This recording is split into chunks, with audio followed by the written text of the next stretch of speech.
رافضہ کی بے حد و حساب برائیاں۔ وہ نماز سے محروم ہیں اس لیے کہ وہ وضو میں پاؤں نہیں دھوتے، اور جماعت سے بھی محروم ہیں اس لیے کہ امام معصوم کی تلاش میں ہیں، اور صحابہ کرام کو سب و شتم کرنے میں مبتلا کر دیے گئے ہیں۔ صحیحین میں رسول اکرم صلی اللہ علیہ وسلم بیان فرماتے ہیں: لا تسبوا اصحابی فلو ان احدهم انفق مثل احد ذهبا ما بلغ مد احدهم ولا نصیفہ۔ تم میرے صحابہ کو گالی مت دو، اگر تم میں سے کوئی ایک احد پہاڑ کے برابر سونا بھی اللہ کی راہ میں خرچ کر دے، پھر بھی ان میں سے کسی ایک کے ایک مد یا نصف مد کے ثواب کو نہیں پہنچ سکتا۔ سوید بن غفلہ بیان کرتے ہیں: میں شیعہ کی ایک جماعت کے پاس سے گزرا جو سیدنا ابو بکر اور سیدنا عمر رضی اللہ تعالی عنہما کی شان میں زبان درازی کر رہے تھے اور ان کی تنقیص بیان کر رہے تھے۔ میں نے فوراً علی بن ابی طالب رضی اللہ تعالی عنہ کی خدمت میں پہنچا اور عرض پرداز ہوا: یا امیر المؤمنین، میں آپ کے چند ساتھیوں کے پاس سے گزرا ہوں جو سیدنا ابو بکر اور سیدنا عمر رضی اللہ تعالی عنہما کا ایسے الفاظ سے ذکر کر رہے تھے جن کے وہ دونوں ہی مستحق نہ تھے۔ شاید وہ لوگ خیال کرتے ہیں کہ آپ بھی ان حضرات کے لیے ویسے ہی تاثرات و خیالات رکھتے ہیں جن الفاظ سے وہ اعلانیہ باتیں کر رہے ہیں، وگرنہ انہیں ایسا کرنے کی جرأت نہ ہوتی۔ سیدنا علی رضی اللہ تعالی عنہ نے فرمایا: میں اللہ تعالیٰ کی پناہ مانگتا ہوں۔ 2 بار فرمایا: میں اللہ تعالیٰ کی پناہ مانگتا ہوں کہ میں ان دونوں حضرات کے لیے کوئی مخفی کینہ رکھوں سوائے ان فرمودات اور ارشادات کے جن کا نبی اکرم صلی اللہ علیہ وسلم نے مجھے امین بنایا ہے۔ جو ان دونوں کے بارے میں حسن ظن اور اچھا خیال رکھنے کے سوا کچھ اور سینے میں چھپا کر رکھے، اس پر اللہ کی لعنت ہو۔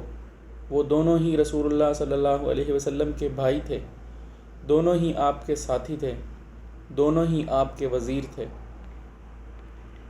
پھر آپ رضی اللہ تعالی عنہ اشک بار آنکھوں کے ساتھ روتے ہوئے میرے ہاتھ کو تھامے ہوئے اٹھ کھڑے ہوئے، یہاں تک کہ آپ مسجد میں داخل ہوئے، ممبر پر چڑھے، اس پر اچھی طرح تشریف فرما ہوئے۔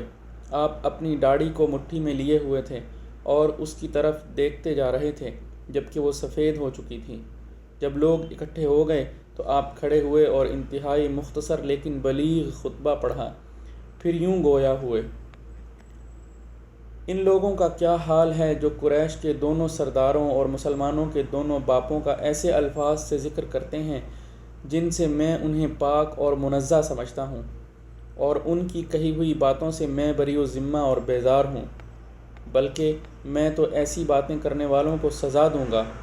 خبردار، مجھے اس ذات کبریا کی قسم جس نے دانے کو پھاڑا ہے اور جان کو پیدا فرمایا ہے، ان دونوں سے صرف مومن متقی ہی محبت کرتا ہے، اور ان دونوں سے کوئی فاجر شقی ہی بغض رکھتا ہے۔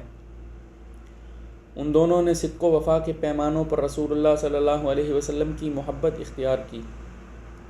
وہ دونوں امر نہیں کرتے، غضبناک ہوتے اور سزائیں بھی دیتے تھے، لیکن وہ دونوں رسول اللہ صلی اللہ علیہ وسلم کی رائے اور فیصلے سے تجاوز نہیں کرتے تھے، اور نہ ہی رسول اللہ صلی اللہ علیہ وسلم کی رائے ان کی رائے کے مخالف ہوتی تھی، اور آپ تو ان دونوں کی محبت کی مانند کسی اور سے محبت بھی نہ رکھتے تھے۔ رسول اللہ صلی اللہ علیہ وسلم اس دنیا سے رخصت ہوئے تو آپ ان دونوں ہی سے راضی تھے، اور وہ دونوں اس جہان فانی سے گئے تو ایمان والے ان دونوں سے راضی تھے۔ انہیں یعنی ابو بکر کو رسول اللہ صلی اللہ علیہ وسلم نے مومنوں کی نماز کا امام نامزد فرمایا تو انہوں نے رضی اللہ تعالی عنہ رسول اللہ صلی اللہ علیہ وسلم کی حیات مبارکہ میں 9 دن مسلمانوں کو نمازیں پڑھائیں۔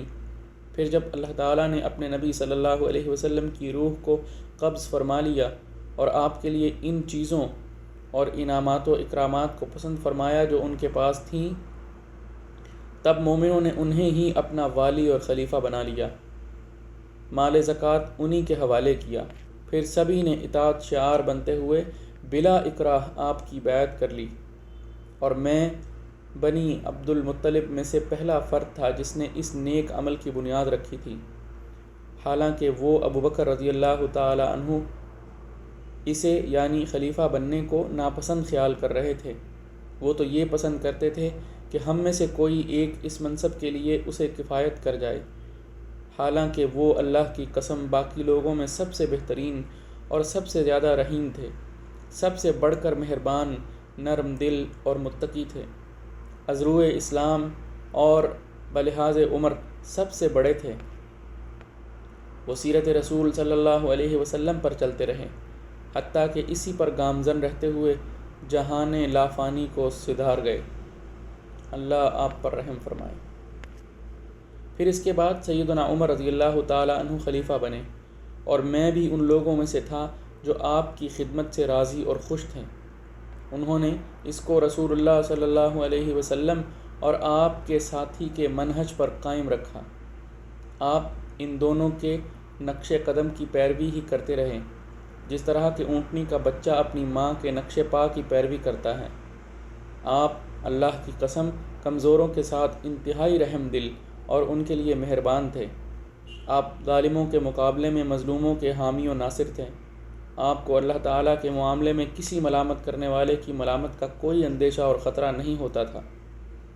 اللہ تعالیٰ نے آپ کی زبان حق بیان پر حق کو جاری فرما دیا تھا، اور اللہ تعالیٰ نے صداقت کو آپ کی شان بنا دیا تھا، حتیٰ کہ ہم یہ گمان کیا کرتے تھے کہ کوئی فرشتہ آپ کی زبان سے گفتگو کر رہا ہے۔ اللہ تعالیٰ نے آپ کے اسلام لانے کے سبب اسلام کو سربلندی عطا فرمائی اور آپ کی ہجرت کو دین کی مضبوطی کا باعث بنایا۔ اللہ تعالیٰ نے منافقین کے دلوں میں آپ کی ہیبت ڈال دی تھی اور مومنوں کے دلوں میں آپ کی محبت رکھتی تھی۔ آپ دشمنان دین کے لیے سخت گیر اور سخت گو تھے۔ تمہارے پاس ان دونوں کے ہم پلہ اور کون ہیں؟ اللہ تعالیٰ ان دونوں پر رحمت کی بارش برسائے اور ہمیں ان دونوں کے راستے پر گامزن رکھے۔ اب جو مجھ سے محبت رکھتا ہے اسے چاہیے کہ ان دونوں سے محبت رکھے، اور جو ان دونوں سے محبت نہ رکھے گا تو بلا شبہ اس نے مجھ سے بھی بغض رکھا اور میں اس سے بری و ذمہ ہوں۔ اگر میں نے ان دونوں کے حوالے سے قبل ازیں ہدایات دی ہوتیں تو یقیناً میں اس جرم پر سخت ترین سزائیں دیتا۔ خبردار، اس کے بعد اگر کوئی ایسی فضولیات بکتا میرے پاس لایا گیا تو اسے وہی سزا ملے گی جو کسی تہمت لگانے والے کی ہوتی ہیں۔ سن لو، اس امت میں سے نبی اکرم صلی اللہ علیہ وسلم کے بعد سیدنا ابو بکر اور سیدنا عمر رضی اللہ تعالی عنہما افضل الامت ہیں۔ پھر میں جانتا ہوں کہ ان کے بعد بہترین کون ہے اور وہ کہاں ہے۔ یہ تھی میری گفتگو۔ اب میں اپنے واسطے اور تمہارے واسطے اللہ تعالیٰ سے بخشش کا سوال کرتا ہوں۔ سیدنا علی رضی اللہ تعالی عنہ بیان کرتے ہیں، آخر زمانے میں ایک قوم ظاہر ہوگی جن میں بڑے عیب ہوں گے، بڑے بد اخلاق اور کمینے ہوں گے۔ انہیں رافضہ کہا جائے گا۔ ہمارے شیعہ ہونے کے دعوے دار ہوں گے، اور در حقیقت وہ ہمارے شیعہ میں سے نہیں ہوں گے۔ ان کی علامت اور پہچان یہ ہوگی کہ وہ سیدنا ابو بکر اور سیدنا عمر رضی اللہ تعالی عنہما کو گالیاں دیتے ہوں گے۔ تم انہیں جہاں کہیں بھی پاؤ انہیں انتہائی بے دردی سے قتل کر دینا، کیونکہ وہ مشرک ہوں گے۔